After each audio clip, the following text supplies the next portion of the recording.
Good morning, this is the Eager Beaver Show. You are listening to a True North Eager Beaver Media Podcast.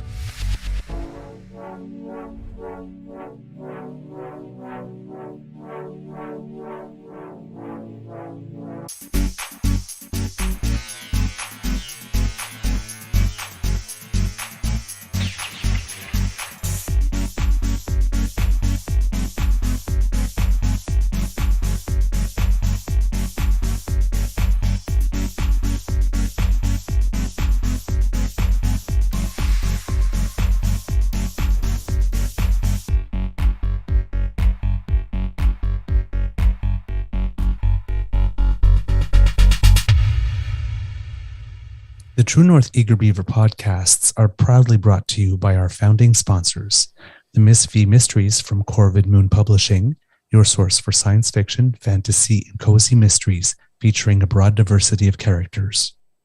CanadianTarot.com, your uniquely Canadian online eclectic tarot community and forum, and the Pepper Master, hot pepper sauces made from fresh farm ingredients to thrill your taste buds and expand your mind.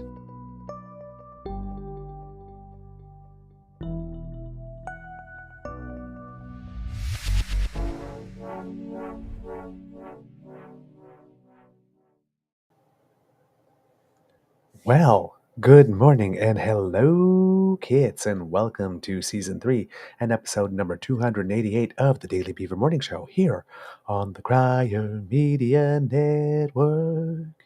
Yeah! Ooh, yes, delayed jazz hands there for Mr. Grizzly. Today, recording day is Thursday, January 4th, 2024.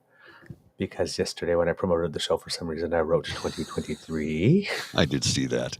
It was somebody who pointed it out, and I had a good chuckle, and then you're like, oh, crap. Yes, I do know what year it is. That's common, though, when the calendar switches. Yeah. I don't know how many times back in the days when we wrote checks, I'd be writing the wrong, Mr. Atkinson, oh, shit. They go, don't worry. We do that hundreds of times a day. Well, the odd thing is that I got it right when I was promoting on Facebook and got it wrong when I was promoting on Twitter. Well, these things happen. First time I wrote 2024. Every other time after that, I wrote 2023. Don't know why. Oh, man. I'm your host, the Eager Beaver, pronouns he, him, hey, Mr. Beaver A. And with me, as always, is my good friend, Mr. Grizzly. And it is going to be... what is not a normal January day here at the Beaver Lodge, 4 degrees Celsius going up to 6. Yeah, that's very strange. We got a little snow here last night, actually. Oh, you did? Yeah. I'm get it on the feed here. I'm getting worried for the summer because last year's wildfire season was terrible, and it's going to be the second year of an El Nino, which are in the cycle is usually the worst one. And so far, there has not been much precipitation, either rain or snow. We've had lots of great days, but not a lot of moisture. This is not going to be good unless we get it's disturbing. It is troublesome. I'm quite disturbed. You can see I'll just show you that here's the current look of the nation's capital. It actually looks like we're going to have a sunny sky, and I checked the weather records for the last few weeks. We had 3 sunny days in all of December. 3. Yee. 3. Yee. Yep. Man, that's hard on the system. Oh God, I can imagine. Down here, I think it's going to be, mostly, not very much sun too, but at least 3 days this week they're planning to see that there's going to be some sun, and it looks like there's going to be a little rain this week and some wet snow. So hopefully there'll be more of that because we desperately need it. We have our regular nibble for you kids, but before we do anything else, let's ask Mr. Grizzly how his mental health is doing today, sir. Well, sir, you know the old saying, go with your gut, trust your gut. Sorry, we talked a little bit before the show. They've discovered over the last, I don't know, couple of decades that when your gut is off, it affects your mental health. And I don't know what happened to me last night when I got home from work, but I was feeling a little off. So I thought, I'll have a cup of tea and sit on the couch till my stomach settles. Stomach never really settled. I did have some dinner later and thought that was a terrible idea. But what happened to me after that had nothing to do with my dinner, because it takes 18 hours for me to process a meal. I realize most people are 24 or a little bit longer, but I have a high metabolic rate. But here's the thing. I probably lost a couple of pounds last night. We'll leave it at that. I'm not going to get into the gory details, but yeah, it was not a pleasant evening. And I had planned to get a bunch of work done last night, and nature said, no, you're not doing that. You're going to be doing this instead. Thank goodness I had stopped at the pharmacy on the way home and picked up some fresh new rolls of toilet paper. Oh, man. Well, you need a combination of that with the bidet. It's not just bidet. It's the anyway. Yep. I'll leave it at that. Oh, man. Gee. Okay. What a shitty conversation. Oh, ba-dum-bum. All right, kids and cubs. Some interesting things in the news. Number one, if anybody has been following the news of what's going on in Japan, not only earthquakes, but the jet. Yes. It's been Japan's starting off the day pretty rough. Yeah. The year. Yep. What am I saying? The day, the year. They're having a rough start to the new year. Some thoughts. So yeah, some warm thoughts of comfort for them. But almost, I think everybody on that plane escaped. Yes. And on the passenger plane. It's the other one. I think there were people that were. Yes. Was it a Coast Guard aircraft, I believe? Can't remember off the top of my head. I think it was 5 people that died on that one.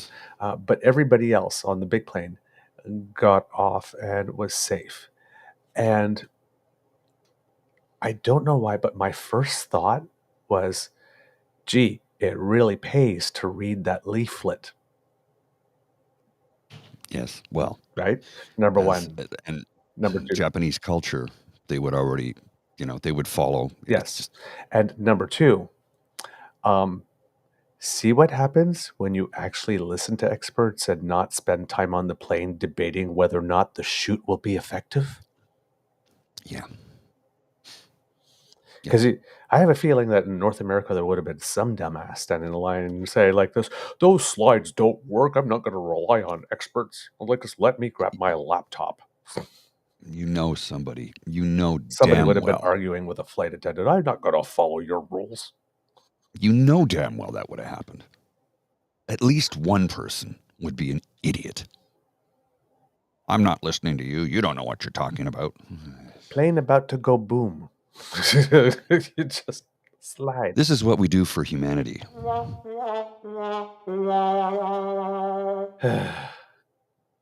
Yeah. Like, the slides are down. Just get your butt out the plane. Take your shoes off and go down the slide. We can argue about whether or not shoots are effective when you're off the plane. Yeah. Okay. And the reason they tell you to take your shoes off is so that, if you're wearing a sharp, Yep, that you don't pop the chute. You don't. Yeah, you run the risk of wrong. Yeah, I know. Yeah. You run the risk of damaging the slide. Oh. The slide. Yeah, we'll call it a slide. Oh, that was an unintentional play on words, kids. I'm so sorry about that. It's okay. I know that was not intentional.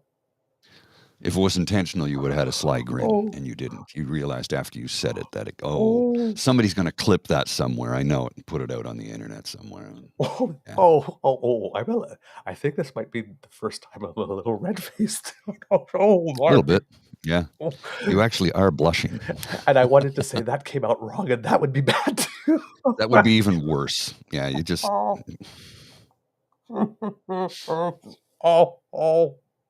Oh, the Juno Daily Beaver for all your scatological humor. Yay. No. Oh, jeez. Ouch. Oh, man. So, glad that everybody, at least on that plane, is okay. Thankfully. Yes. But yeah, that's a really interesting way to start the year. The Prime Minister of Japan has a lot on his hands these days. Yes. I do not envy him. I think Prime Minister Trudeau might be going, wow, finally, it's not me. Well, maybe. Sheesh. Maybe. Wow. All right. Also in the news, big news that came out. A lot of people were waiting for this, but court documents related to Jeffrey Epstein were released yesterday. 943 pages released last night, which include transcripts of depositions from a civil lawsuit filed by one of his victims. Public interest was so high that the website crashed. Mm-hmm. Really? Yep. Oh, yeah. There were no new allegations in the documents, no new co-conspirators named. Of course, the main co-conspirator, well, she goes by Ghislaine Maxwell, even though her name is spelled Ghislaine. In French, we would say Ghislaine, but Ghislaine Maxwell is what she goes by. Yeah, I would say Ghislaine as well, but they say Ghislaine. Yeah, Ghislaine. So she's in jail, of course. And most of the all the names released were people that were already publicly linked to Epstein, so there was no surprises unless you hadn't heard the names yourself.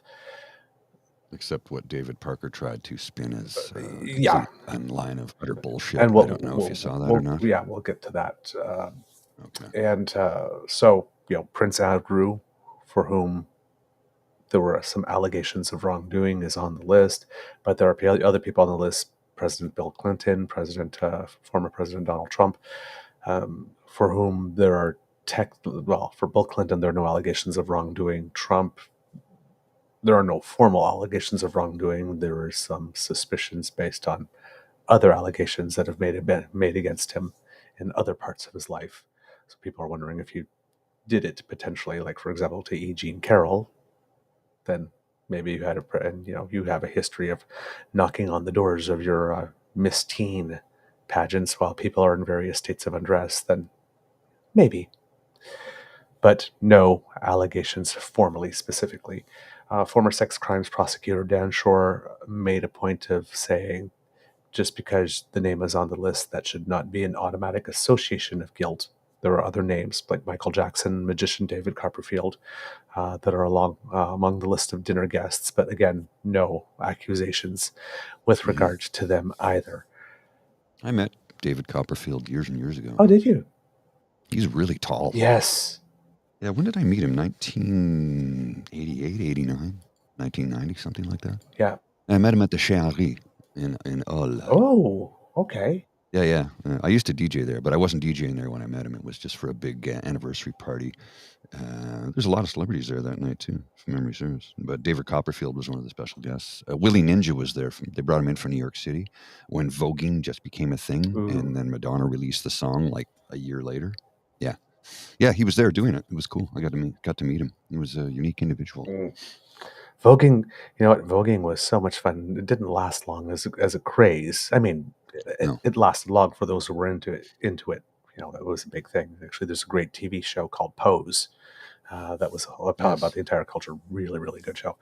But it was so much fun. I have to admit, it was a lot of fun. The song Vogue by Madonna is still a guaranteed dance floor banger. It has just got the perfect BPM. It's got the perfect sound. It's got the perfect mix. It literally never, ever fails. And I don't care how old you are or where you've been. You throw that on the dance floor. If things are lulling, it works every single time. Oh, yeah. It never fails. Oh, yeah. Well, it's a song with attitude, too, right? Yeah, because you throw that on. You can't Vogue if you're not giving face while you're doing it. Well, so you throw that on. If things are failing, throw that on, and it'll get people on the dance floor. And it's like, shit, what do I follow up with? Throw on "I Will Survive" by Gloria Gaynor. Okay, and first things first. Every rainbow person is on the dance floor instantly. Oh yeah, that's like a national anthem. Not only that, they did a poll not too long ago, and they came up with, what is the most popular song in the rainbow community? And that one won by a gigantic Oh, yeah. landslide. And then there's like Diana Ross's "I'm Coming Out," and Yeah. And here's the thing: it's like not just for the older part of the community. Oh, no, but for everyone. Oh, yeah. There are certain songs that transcend generations. Yes. Yeah. And those are three of them. Anyway. Yep. We got a little off topic. That's all right. So yeah, those documents came out, and well, you take it away on David Parker, because apparently there was an attempt by some people to try to doctor documents to include the Prime Minister on this list. If I can find the tweet here that David Parker put out, who, he said that the Prime Minister of Canada, Justin Trudeau, was on the plane. That was immediately debunked by USA Today. I don't know how many people. And Newsweek. Yeah, there it is. I found the tweet. Here it is. And I will share it on the screen in just a second here. I'll just blow it up for you. It's like, dude, somebody's going to sue you for this because you keep saying these things. And how he keeps getting away with it is beyond me. But Justin Trudeau was on Jeffrey Epstein's island. There is no known evidence to support the claim that Justin Trudeau was ever on Jeffrey Epstein's island. And then some of the replies, because apparently Theo Fleury also said this. It's like libel. David Parker should be in a mental institution or jail. This is Daniel Smith's closest advisor. This is the face of Pierre Poilievre's supporters. And this is in a long line of stuff from conservatives, like going back to the days of Paul Martin with that press release, Paul Martin supports child porn. Yeah. Back in the day. They really have it. They really are obsessed with this whole calling everybody a pedophile. But what the hell, man? Yep. I don't get it. Yeah, I know. I was surprised, though, that Parker was the first one I saw to say that, and Nazi Caillou. I didn't see anything from him. I'm sure he probably regurgitated that line, but I just didn't find it anywhere. Mm-hmm. So it's and there's how would you put it? There's been a concerted effort over the years to try and portray the Prime Minister as some type of sex offender. Right? Oh, yeah. Why did he really leave that school? And then there was that true grope thing, hashtag for a while. And even Poilievre brought that up in the House of Commons. Yep. Why did he really leave? Yep. Oh, you piece of shit. Yeah. And then there was the time where they had that big event in Toronto for Bianca Andreescu after she won the U.S. Open. And next thing you know, it was like people were taking pictures of him next to her and go, oh, gee, if I was a father and Trudeau was that close to my daughter, I would, like he would be making sexually advances on Bianca Andreescu on a stage with cameras rolling, with his wife there. Yeah. Really? Like, so there seems to be some type of concerted effort. It was just terrible. And meanwhile, we have underlying current of, wasn't the drummer in Stephen Harper's band have some issues? Yeah. No relation. Doesn't reflect poorly on former Prime Minister Stephen Harper, because you don't know. It's someone else. And then there was Senator Don Meredith, man of God, apparently, who is making some inappropriate comments to people and using his status as a pastor, mixing that in with that. And so, this is getting a little much. And what happened with regard to the Prime Minister is, it seems that someone photoshopped an Epstein flight log and inserted the Prime Minister's name into it, causing, for example, Newsweek to publish. A fact check by USA Today verified that this image was fake and manipulated from an actual CNN broadcast. In the original graphic, Senator George Mitchell was in the spot where Trudeau's photo was added. Trudeau's name is not in the flight logs or court documents, and comprehensive searches have revealed no other links.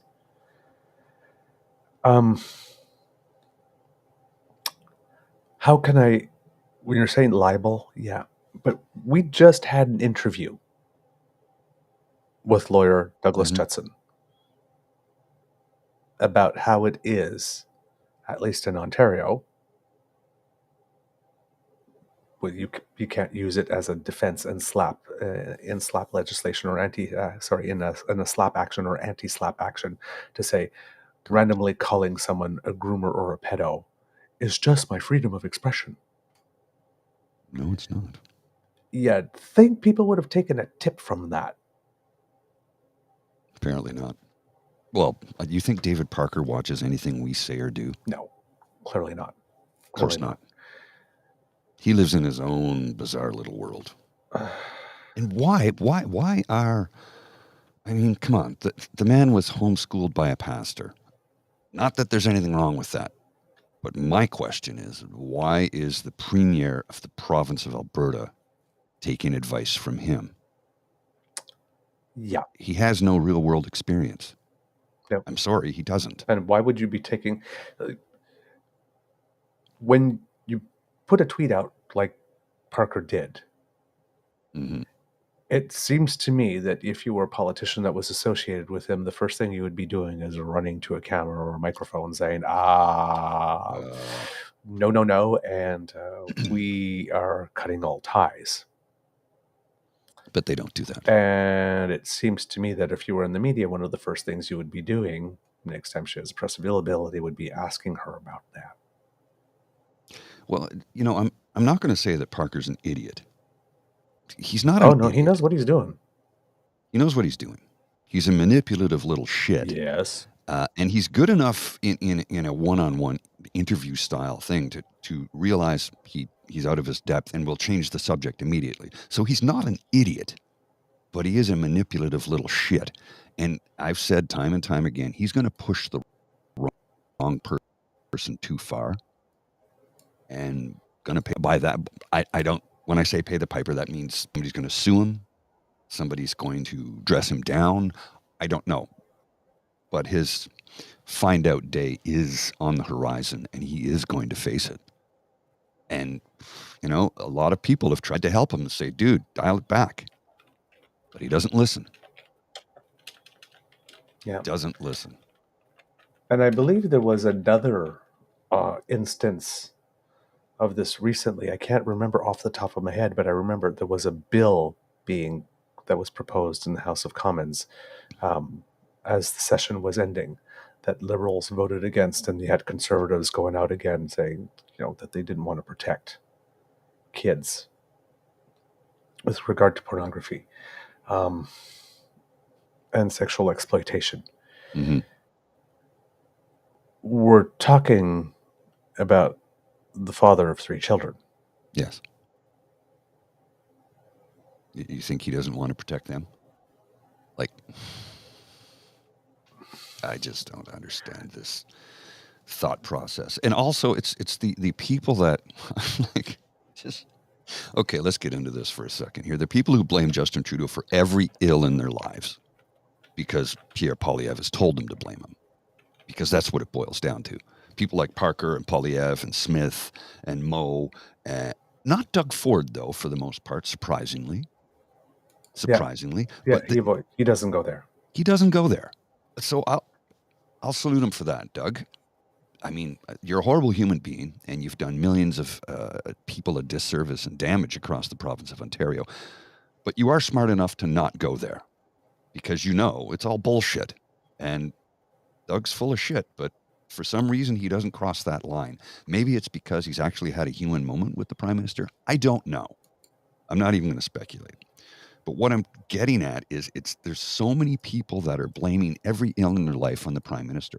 The price of groceries, the price of gas, why isn't healthcare? I'm like, okay, to begin with, groceries and gas are private sector things. He doesn't control those. No Prime Minister ever has. You're upset about the price of groceries? Well, you can call your MP and your MPP and complain, but I don't know what they can do about it. It's private sector. So unless you want us to nationalize the grocery stores, there's not much we can do about it. There really isn't.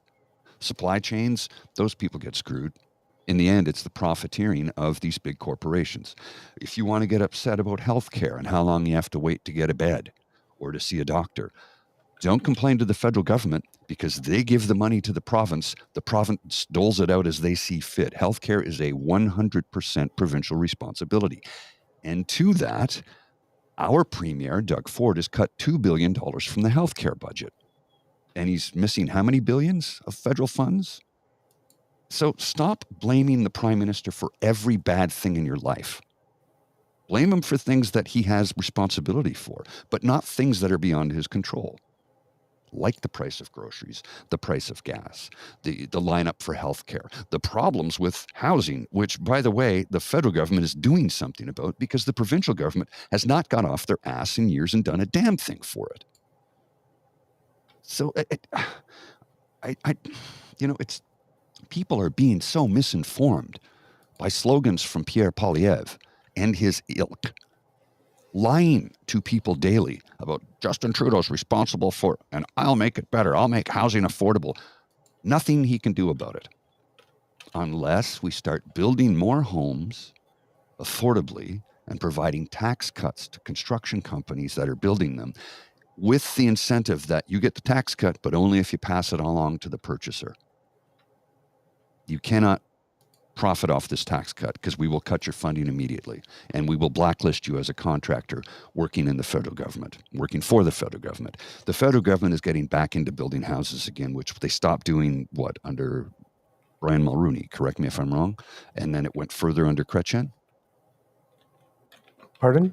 The federal government hasn't built housing since Brian Mulroney. Yes. He cut it off. He stopped it. You did an episode about that not too long ago. We should probably revisit that and do it again, and create a theme around the episode, because we do these live and we fly by the seat of our pants. But Mr.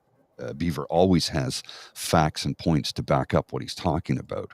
I do too, but he actually has the points in front of him, and I'm just trying to do it from memory to exercise the muscle, which is why I always ask, correct me if I'm wrong. Mm-hmm. Well, the latest attempt on this was Bill S-12. Yes. So it was a Senate bill. And it's called an Act to Amend the Criminal Code, the Sex Offender Information Registration Act, and the International Transfer of Offenders Act. And it seems that the Conservatives were spinning this in such a way that the Prime Minister is trying to make it such that people who are sex offenders no longer have to register. And therefore supports the exploitation of children. Mm.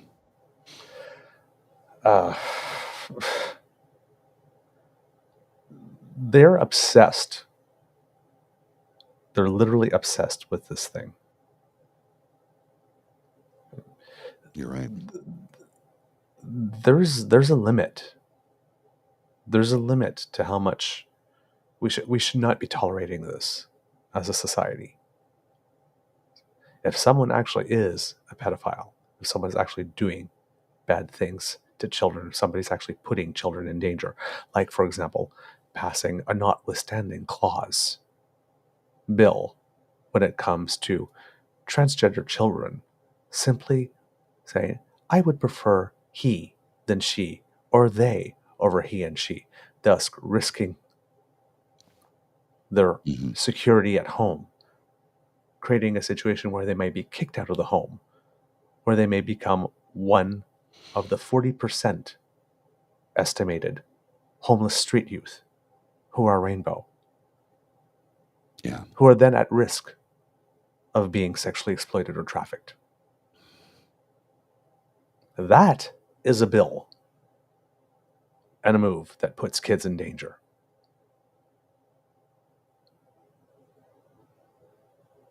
Then you speak out and you worry. But this type of stuff? Yeah. I'm sorry. There's got to be a line, there's got to be a limit. And people who are doing this, people who are doing this are not your friends and do not have your best interests at heart. No, they don't. Don't vote for them. Don't donate to them. Don't. They don't care about you or I. As I've said time and time again, and I'll continue to say it, they do not want to govern. They seek power to rule over you. they will create Gilead if they ever were to ascend to the office, the highest office in this land. I mean, there's no ifs, ands, or buts about it. You don't believe me? Pierre Poilievre took a photo with a guy who said what was that thing? He took a photo with the guy at the Stampede. What was his shirt again? It was a horrible thing about straight people and thank them if you're alive or something to that effect. Yes. But I didn't see the T-shirt. It was a lime green T-shirt. You were in a secure area. People were invited in to take a photo with you. It wasn't some random person in the street. By the way, how many times has the Prime Minister or the leader of the NDP said, hey, great shirt, and taken a photo with somebody? Don't tell me you didn't read it. Mm-hmm. Yeah. This is who they are. Religious zealots, Christo-fascists. They want Gilead. And I sound like I'm being hyperbolic, but I'm not. These people are dangerous to democracy. Yeah. So, people who just randomly accuse other people of being pedophiles or groomers or supporting child porn or just to win the nanosecond, just win the day. Not cool. Just not cool. It should not be happening. And when it does, media, please do your damn job. Yes. Ask them why they did it, and when they try to evade. No, but you did. And when they try to evade, do like Rosalie Barton did in that interview. Mm-hmm. Again. But Reel it it says back. here, like 2 or 3, 4 times. Let's see if their story stands. Don't just move on to the next question. This is not okay. This is toxic. There's absolutely nothing of benefit to society from people just, hey, I don't like you, I don't like your views, you're a pedo.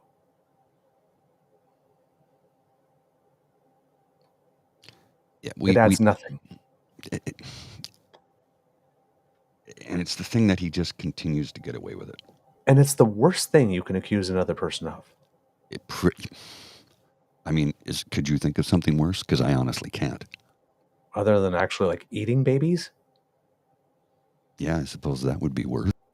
But I mean, like, come the F on. All right. Well, don't forget the whole Pizzagate thing where they thought they were had a sex trade ring in the basement of a building that doesn't have a basement. Yeah. Anyhow, moving on from unsavory subjects. You said you had some in the description that you had something to say about the whole PR and electricity thing again.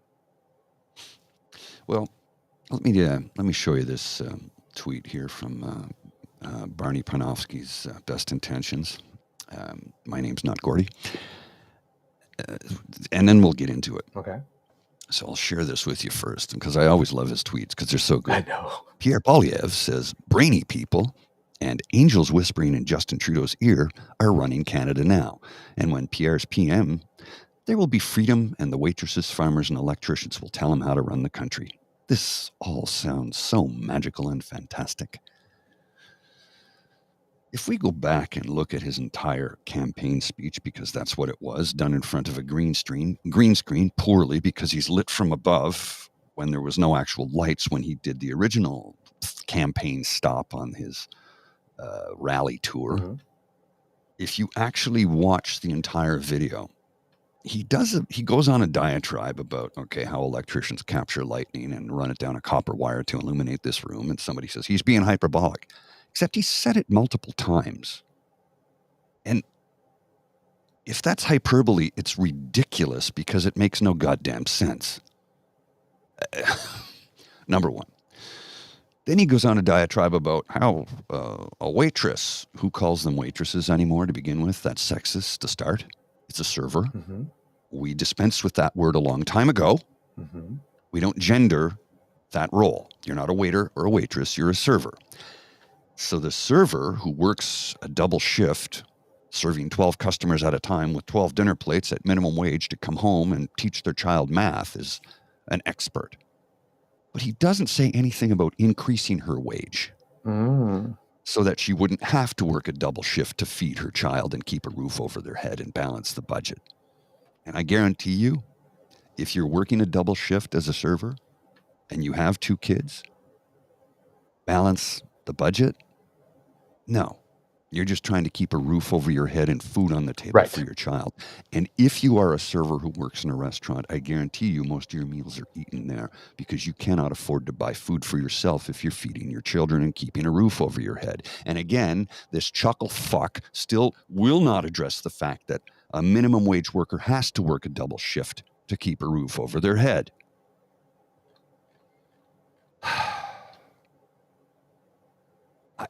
I watch the video, and every time I watch it, I get angrier about another thing that he says. You're the experts. He wants to deny experts in this country of doing things that they do. Until recently, Canada was the most educated country on earth. Did you know that? Mm-hmm. Yep. We were just surpassed by South Korea. Yep. 67% of Canadians have a post-secondary education. Yep. Korea has 69%. They beat us by 2%. Yep. This is just recent. Yes. We've been the number 1 country in the world for a number of years. So come on, Canada, let's get better. but it's like the whole point of it is that you've got people that are learning to become experts in their field. I'm an expert in my field, but I'm not an economist. I don't know how to run the budget. I'm an expert in my field. I don't tell the government what to do, but I tell the government what not to do when they're doing bad things, which is what Pierre Poilievre wants to do to this country, bad things. He said time and time again, I mean, let's go back to CERB at the beginning. Well, we don't believe in big government programs. We'll provide tax cuts, which does not feed a person who does not have an income when the provinces have shut down the businesses. Please tell me how a tax cut will help somebody who has no income. Unless you're wealthy. Oh, wait, because you still have money rolling in if you're wealthy, because you've got investments and probably dividend-paying stocks. So you getting a tax cut will be benefited. But a working class, blue-collar stiff like me, yeah, I'd be out in the street with my hat in hand, looking to make enough money so I can eat a meal. And I've had to skip a lot of meals over the last couple of years because I didn't have the money to pay for them. But I also didn't occupy a city and scream at the wrong faction of government about why my life was so hard. It was because of some of the choices I had to make at the time. And then circumstances led me to a situation where things got really hard. But I persevered. I pulled myself up by my bootstraps, which is the thing they like to say so very much, isn't it? Mm-hmm.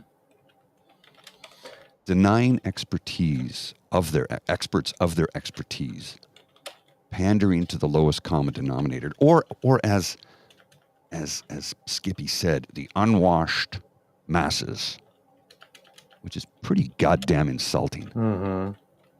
Because I just got out of the shower before we started this show. I am washed, I guarantee you. Look at how clean this is. Mr. Clean, Mr. Clean. You got it, my friend. That's who I was for Halloween. Yes, yes. Mr. Clean for Halloween. So, and here's the thing. Actually, I want to just go back to S12 for a little second. Yes, please. Mr. Grizzly, if you will put this up, because you know how much I love open parliament, I decided to look at it. What's the vote on S12? Vote number 417 on October 5th, 2023. S12, an act to amend the Criminal Code, the Sex Offender Information Registration Act, and the International Transfer of Offenders Act. Second reading of Bill S12. Yes, 314. No, 0. Paired 2. Everybody voted for the bill. Everyone. So if that was a bill intended to make it such that, as the claim goes, that pedophiles no longer have to be registered into a database, why do you support pedophiles? That means every single MP in the House of Commons. Every single one. That was there. Yeah. Voted to support pedophiles.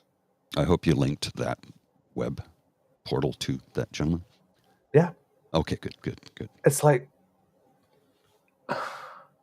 I know. Like, come on. Come on.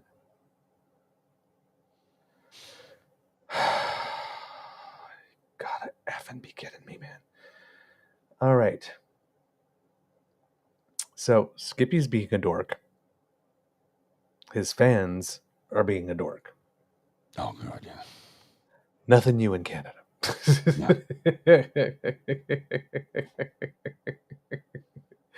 Oh, man, oh, man, oh, man, oh, man, oh, man. Same old, same old. I know. Did you see Lisa's? She's got a 7.5 minute video. I'll link to it so everybody can see it. Let me just pull it up here, and I will provide a link so that everybody can see it. And I'll put it in the chat here because if you haven't had a chance to see it yet, I think you really should. This is just classic Lisa.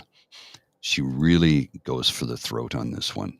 And I had a few people attack me over saying that Skippy's lost his mind over his commentary about how electricians capture lightning from the sky and run it down a copper wire to illuminate this room. And I've had a few people say, you talk about mental health. Why are you saying he's out of his mind? I'm like, okay, because he is, to make a statement like that, which he's made on multiple occasions, by the way. And when you deny experts and expertise, that's an insane statement. Yes.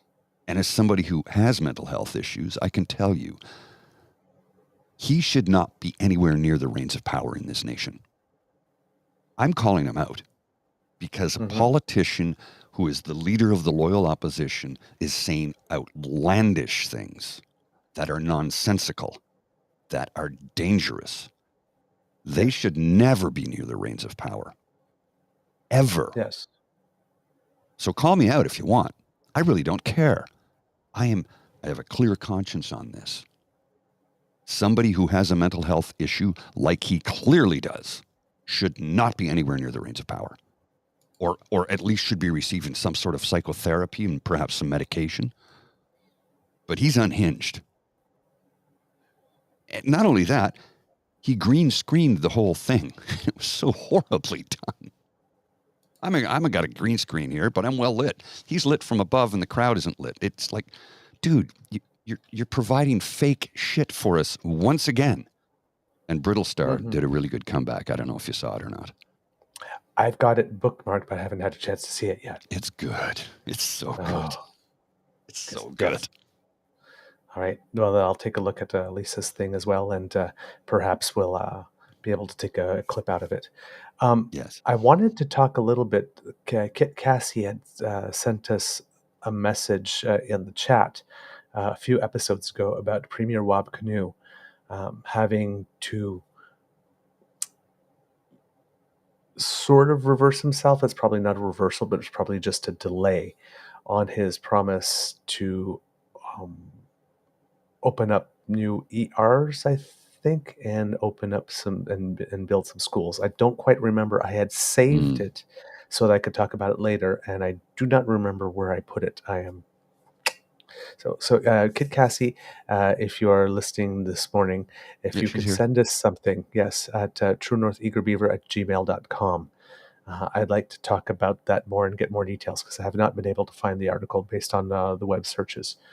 But there was something interesting that happened in mid-December, which was, and this was reported in CTV in Manitoba, where Manitoba's largest unions have been concerned that the NDP government will be unable to fulfill its promises as a result of the most recent financial data, according to an open letter released by the Canadian Centre for Policy Alternatives. And it says, pauses on healthcare spending and schools that the PC's promised. That's what Cassie's just said there, and she says she'll send it to us.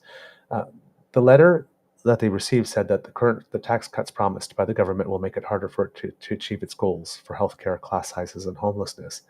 And essentially, they've been asking for him to cancel those tax cuts, tax cuts, in order to be able to fund these things. Politicians should take their promises seriously, but the economic circumstances have changed since the tax cuts were legislated, reads the letter released by the Canadian Centre for Policy Alternatives.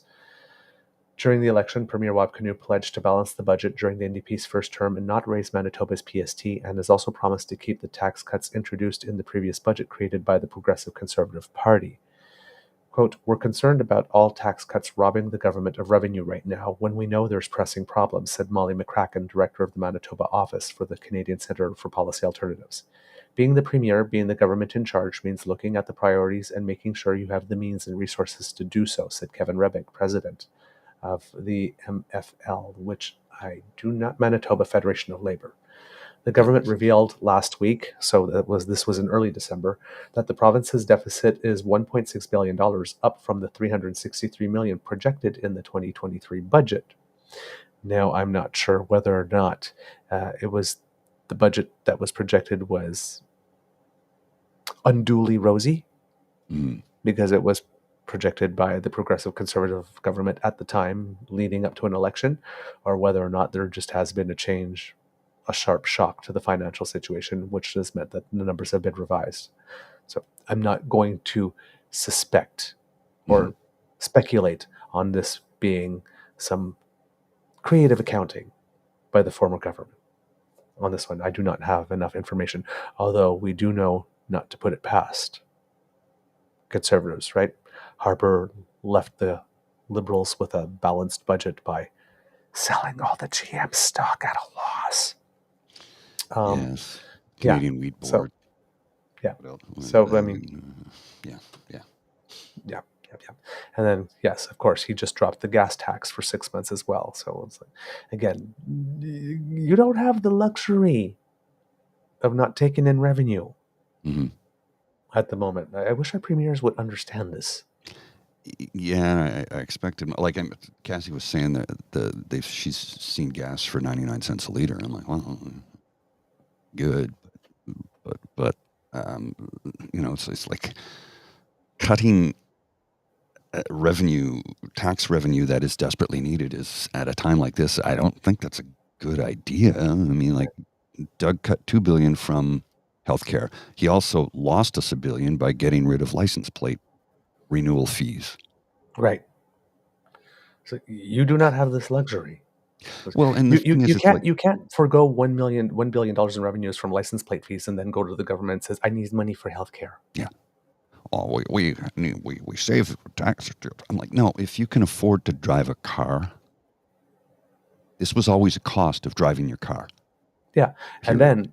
And what happens then is then you get Poilievre saying Justin Trudeau's inflationary deficitary spending. Well, if provinces are not spending it, are not taking in the revenue, and they say, "Hey, we're short for cash. Trudeau, give us more cash," and then Trudeau gives the cash, thus transferring the provincial deficit onto the federal government. Then, as leader of the opposition, you can't be going around saying, "Hey, what about your spending?" That's paying your 12 or 13% interest rate MasterCard with your 22% Visa Gold. That's what that is. Yeah. So according to... No, I only have one credit card, by the way. Yes. So according to the letter, the December 2023 one... Sorry. Something in my throat there. Yep. Hold on, and just take a little sip of water there. Yeah, get some water into it. Dry your throat out, or moisten your throat. Make your throat moist. The December 2023 $1.6 billion deficit projection makes it clear that the previous government's fiscal framework was unsustainable and should not be committed to moving forward. Any realistic path forward that honors your election commitments entails exploring means of shoring up revenue. It also means extending your timeline to return the budget to balance, given the shockingly high deficit and deep cuts inflicted on public services in Manitoba. The letter is asking the province to avoid tax cuts and to take an approach that ensures sustainable revenue to meet the province's urgent need to rebuild public services, provide good jobs for Manitobans, and ease the affordability crunch for those who need it most. End quote. Now, Premier Kinew said that he will keep the tax cuts that are currently in place, as Kit Cassie said, then foregoing some gas tax revenue. So when we're saying that the NDP government of Manitoba really is acting like a progressive conservative government, it is. Yeah. It really is, because given the choice, I mean, there's a decision point here, and it seems that the decision point is to delay the investments in the hospitals and the schools that he promised during the campaign in order to maintain tax cuts. Now, this could be a good or a bad decision, right? Politics is all about trade-offs. Yes. And right now there is an affordability crunch. Yeah. Right. Strategically, some would say that burning your credibility on hospitals and schools early on is not good. But again, a lot of governments do the crappy stuff in the first or 2 years of their mandate and hope to recover in the final 2. So strategically, it could be good in that sense.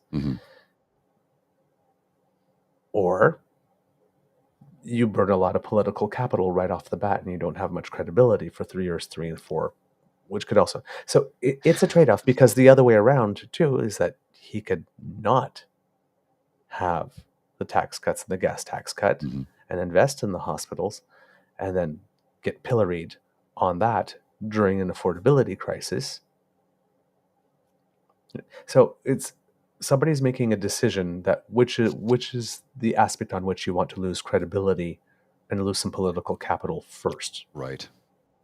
Well, and he's going with affordability first, even though he did say during the campaign that having to drive further for a hospital does not necessarily mean you're going to get seen faster. It's true.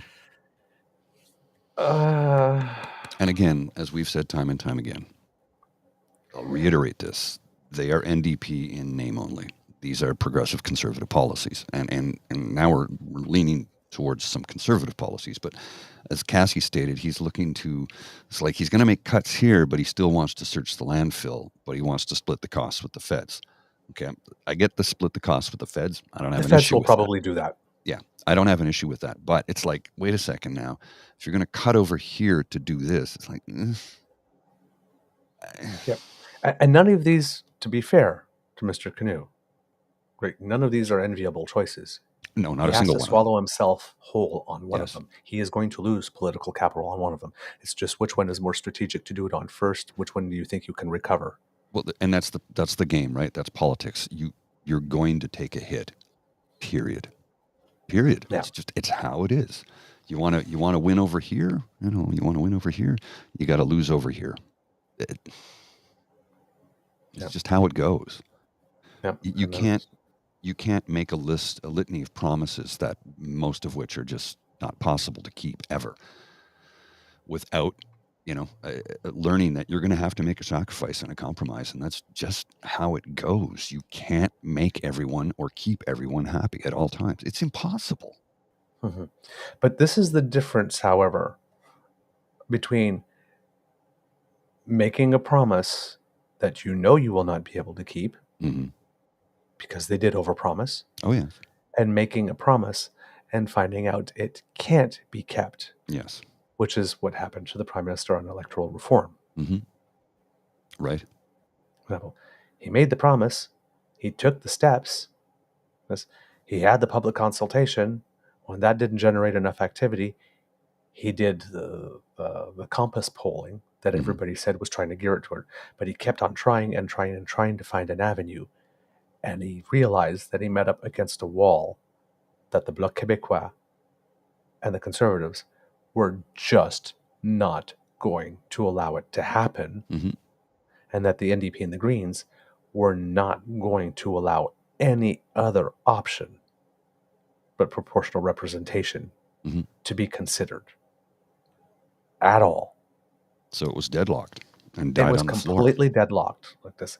And the only thing when they agreed on the referendum, which was a really silly thing for the NDP and the Greens to do, but they did agree on the referendum.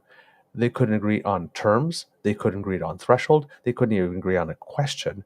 And by law, a referendum question has to be a yes or no answer.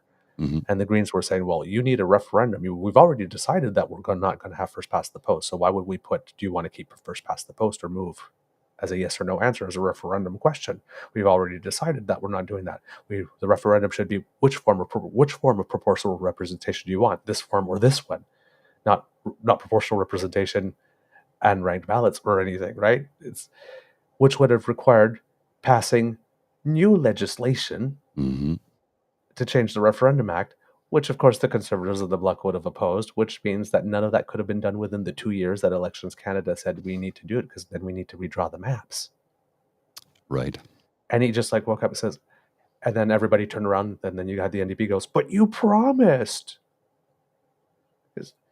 You guys didn't help me in any way, shape, or form to make that promise happen. I wanted to keep the promise, but you you didn't hold up your end of the bargain.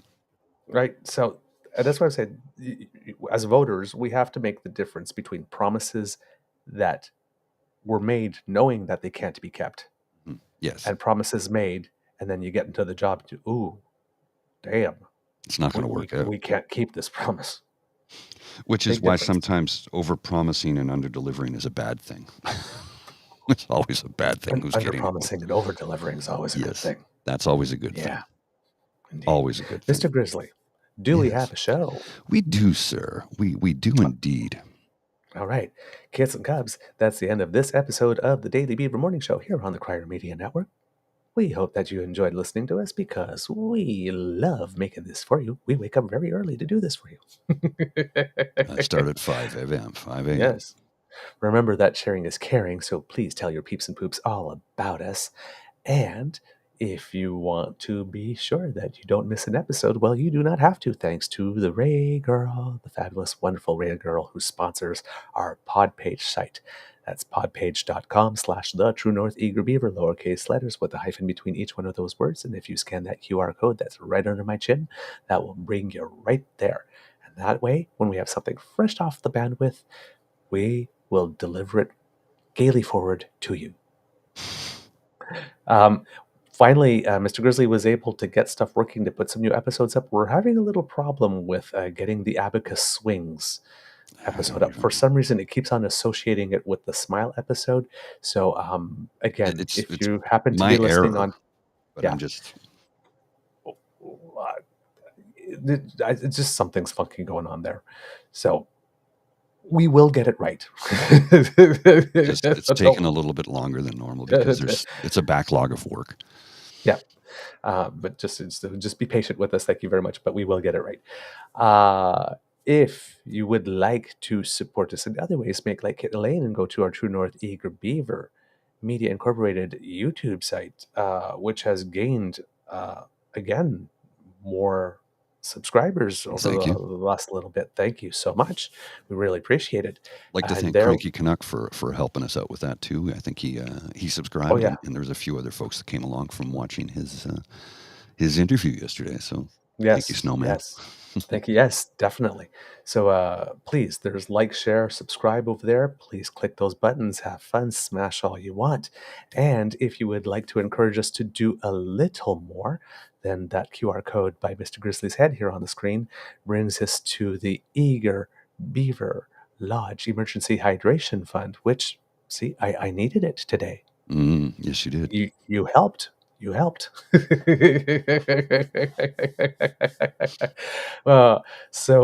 Yes, to get there, you go to ko-fi.com/eagerbeaver, lowercase letters, all in one word. And that's where you can make a contribution to help keep this show going. Thank you very much. We appreciate everything you do. Of course, because democracy is something that you do, go get your shots. What's going on in the hospitals in the province of Quebec, and it's happening other places in Canada too. Yeah. There was one hospital, I think, in Quebec. I think it was the Royal Vic. I think that's like over at a 200% capacity. 200. I feel for our healthcare workers right now, and not just the doctors and nurses, but the orderlies, the maintenance staff. Like everybody is overwhelmed in the hospitals right now. Everyone. So yeah, there was something on the national yesterday about, I think, even though the governments are saying like we're hiring like never before, we're like 33% short on nurses. That's needed. In Ontario, we can thank Doug Ford for cutting and then refusing to give them a raise, which they damn well earned and deserve.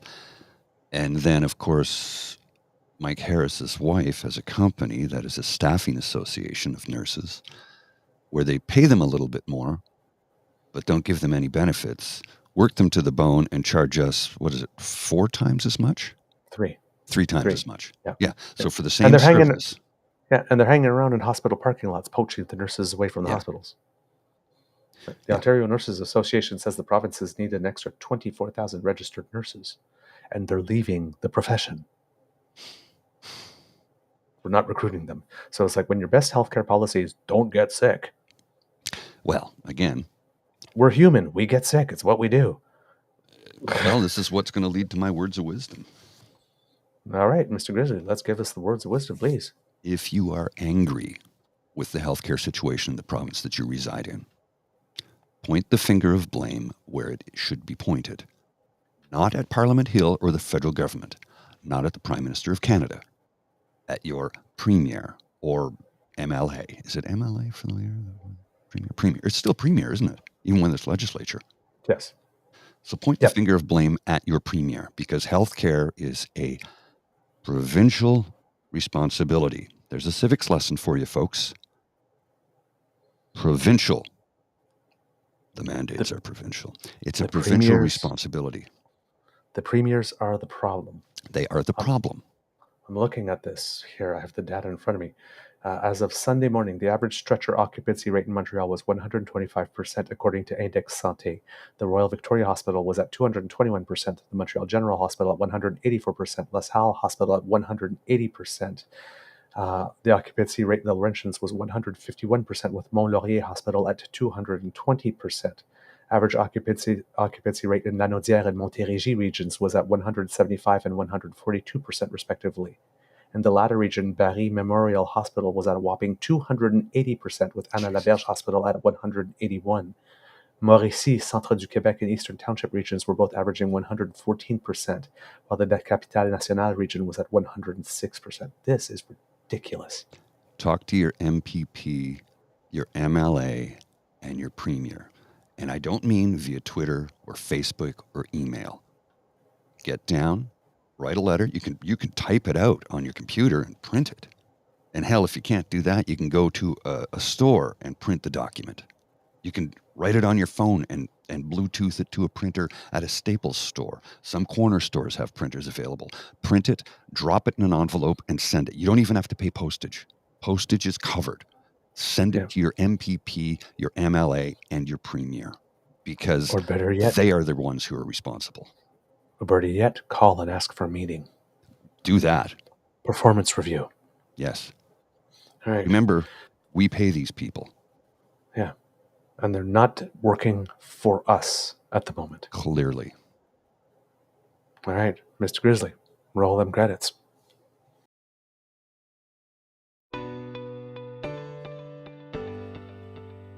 You are listening to a True North Eager Beaver Media Podcast.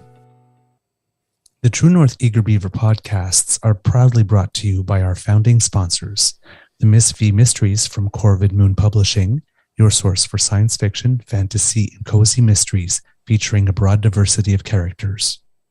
CanadianTarot.com, your uniquely Canadian online eclectic tarot community and forum, and The Pepper Master, hot pepper sauces made from fresh farm ingredients to thrill your taste buds and expand your mind.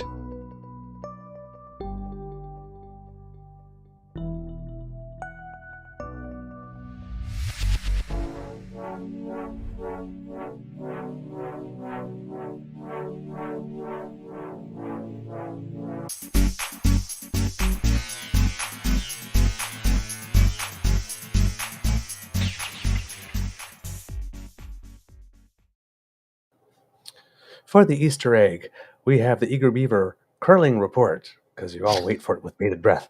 It was an up and down day yesterday. I played the two best matches of my entire life yesterday. And in the first match, so close. I had to make a shot to seal the deal. We were playing against somebody who goes to the provincials. And we were winning. And my last shot, I didn't have the last shot in the match, but my last shot, it had to go, it could have been in front of the rock, behind the rock, way a little to the side, a little angled to the rock, anywhere but right beside it. And I put the rock exactly right beside it, allowing the guy to do a double takeout, and we lost. The evening match, we were playing against, that was our doubles team, we were playing against the number one team in the entire league. and it was a must-win match for us to have any chance of remaining in the A division.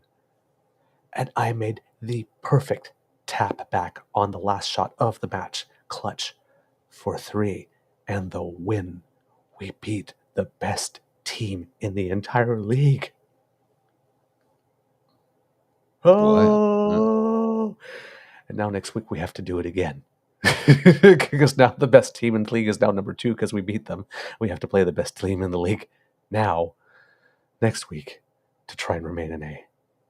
Well, give it the old college try. Yes, indeed. All right, kids. But hey, just a little moment of success. I delivered in the clutch. See ya.